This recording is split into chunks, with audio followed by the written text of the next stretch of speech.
We've all seen it. Somebody new posts on Facebook or in a club forum or some local group asking for help to find the cheapest heater, cheapest water pump, cheapest filter, light, whatever it might be. And then 6 months later, they post again that their cheap piece of equipment failed. Here's my thoughts on it. Thanks for tuning in.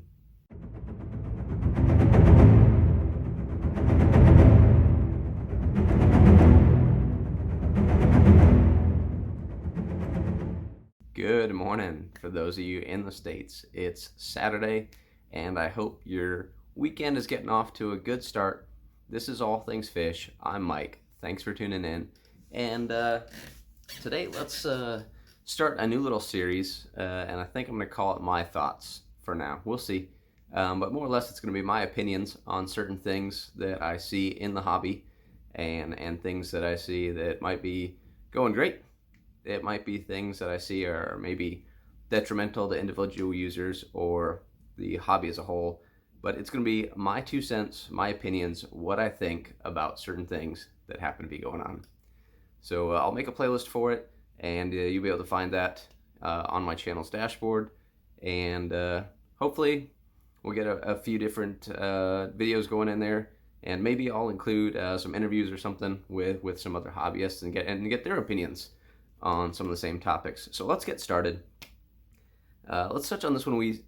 I saw a thread earlier today where somebody bought a cheap heater, and shockingly their heater cooked their tank and they lost a bunch of fish. Let's talk about buying cheap equipment, and heaters in particular, but equipment as a whole. We seem to have this mindset, a lot of folks, when they get into the hobby, that they want to get in as cheap as possible. And you know, that's understandable, I guess. You may not be sure if you like the hobby or not yet, and you don't want to go out, spend a fortune getting into the hobby, trying new things, and only to find out that you don't like it, maybe it doesn't work with your lifestyle. Maybe you find out, well, this just didn't work for me. So, and that's fine. That's fine. That's going to happen. It happens with different hobbies and different things.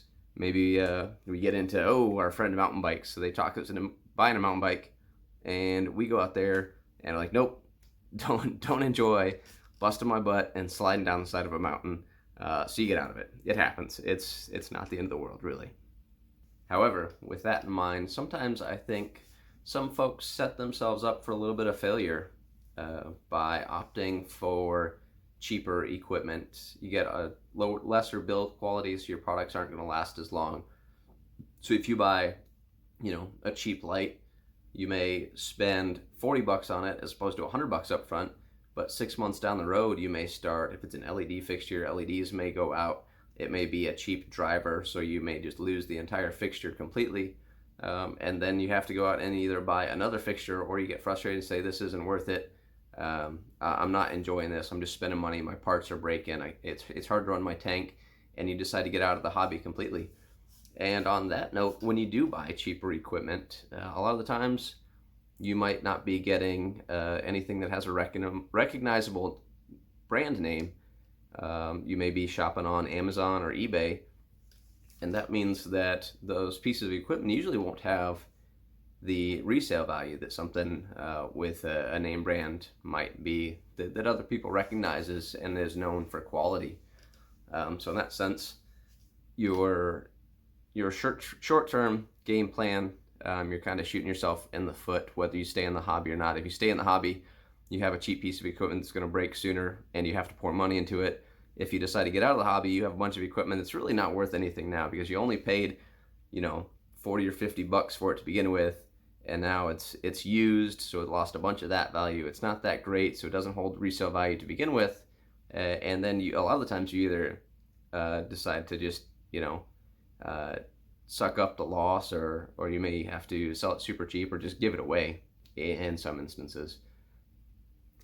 So let's talk about some pieces of equipment in particular. Let's talk about lights. And a while back, T5s were pretty popular. T5s and power compacts were kind of the go-to for a lot of people in the planted tank world. And there was a company that was notorious out there that was on the lower end of build quality, and they ended up with a lot of smoke in fixtures for various reasons. Some people claimed that they actually saw their fixture burst into flames. Some people said they just saw smoke. Some people just said they smelled that acrid electronic fire smell and shut it down. And to me, the risk, even if it's just a few stories, the risk of coming home to a house on fire, or even just having a small, isolated incident where there may have been an electrical problem near your fish tank, definitely isn't worth saving, a couple bucks for when you could have had a lot nicer fixture. And additionally, with that nicer fixture, you have fewer problems, but if you do have problems, most of the time they do have pretty good product support. Anybody that's a big name brand is going to care about the reputation a little bit more than somebody on Amazon or somebody on eBay that's just marketing really cheap equipment. And as such, they're going to actually care about their customer base. They'll care about the users. They're going to offer that extended support. You'll probably get warranties.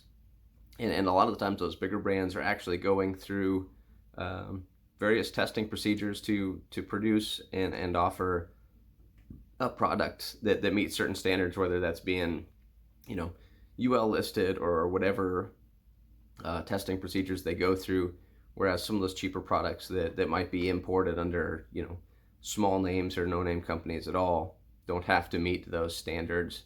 Their quality assurance isn't going to be as great, so you're going to get questionable products. I know there's a lot of lights that are popular right now on the cheaper end for LEDs that folks like them, but they say that shipping is, generally pretty tough, and a lot of items arrive broken. When they do get one that works, they say it works well and they like it, but it may take 2 or 3 tries just to get one that's not all beat up from damage.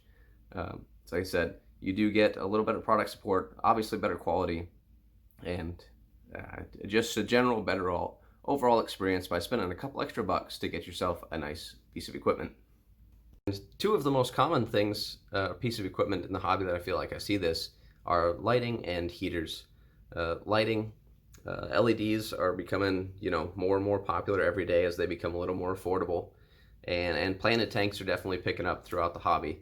So people are looking for a little more lighting than most of the stock hoods or lids may have to offer. And while you can still pay a pretty penny for some of the nicer lights, there's a lot more affordable lights in that mid-range. Unfortunately, on the low end, you're still getting lights that don't last very long in general. They may claim 300 watts, 400 watts, whatever it is. It sounds like an impressive number, but if you're using poor LEDs or poor optics or poor drivers to run those lights, then you're not going to get the full potential and the maximum output from those lights to use to grow your plants or corals. Additionally, those components are going to wear out faster. With LEDs, overheating is an issue. A quality heat sink isn't something that you normally see on the cheaper fixtures, which means that you're getting a shorter runtime out of those LEDs. They're going to burn out faster, and you may be dropping LEDs as soon as I picked up a cheap fixture to test myself, and within 6 months, about maybe 20% of the LEDs had already given it up and quit working. So that was quite unfortunate. Obviously, like I said, if that was a little higher end, I wouldn't expect it to happen, but if it did, I would expect some product support. With this piece of equipment, they were, no warranty. You're kind of on your own, and so that's one thing that I look out for in lights. With regards to heaters, heaters fail. You can spend a lot of money on a nice heater, and eventually it's still going to fail. It's just kind of the nature of the beast. However, the more you pay, generally, the better quality you get, the more reliability you get, as opposed to maybe a $10 or $12 heater off of Amazon. You might want to spend, look at the $35, $40, $50 range heaters to have a little more peace of mind. And you're just kind of stacking the odds in your favor. You may have, $100, $200 worth of fish in your tank, and unfortunately you decided to cheap out on a heater because you wanted to save 10 or 15 bucks. And that cheap heater stuck on and cooked your tank. And now you just lost, potentially a couple $100 in fish because you wanted to save $15. And that's just kind of, I just think that mindset of trying to use the cheapest equipment as possible, or the cheap but best bang for the buck. Well, do yourself a favor, set yourself up for success, stack the odds on your side, stack the cards, and give yourself the best chance possible to succeed with the fewest frustrations and fewest hurdles along the way.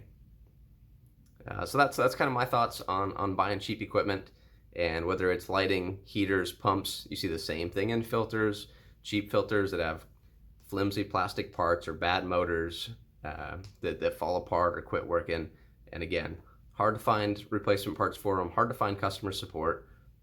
So play the long game. Think about your hobby less from, how many dollars can I save right now and how cheap can I do this, but think about it, how well can I do this and how can I set myself up to have the best success possible and enjoy this hobby. If you're buying cheap equipment and always running into problems, even if you enjoy having fish, love having fish, eventually either your patience is going to give up, you're going to get sick of parts break-in, or your wallet's going to give up and you're going to get sick of forking over money to keep replacing cheap things.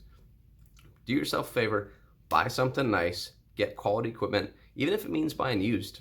There is a lot of equipment out there that I would much rather buy a quality piece of used equipment that's been well taken care of, I know the background behind it, versus buying something that's brand new, but bottom of the barrel, super cheap, may last a week, may last a year, may last 3 years, who knows?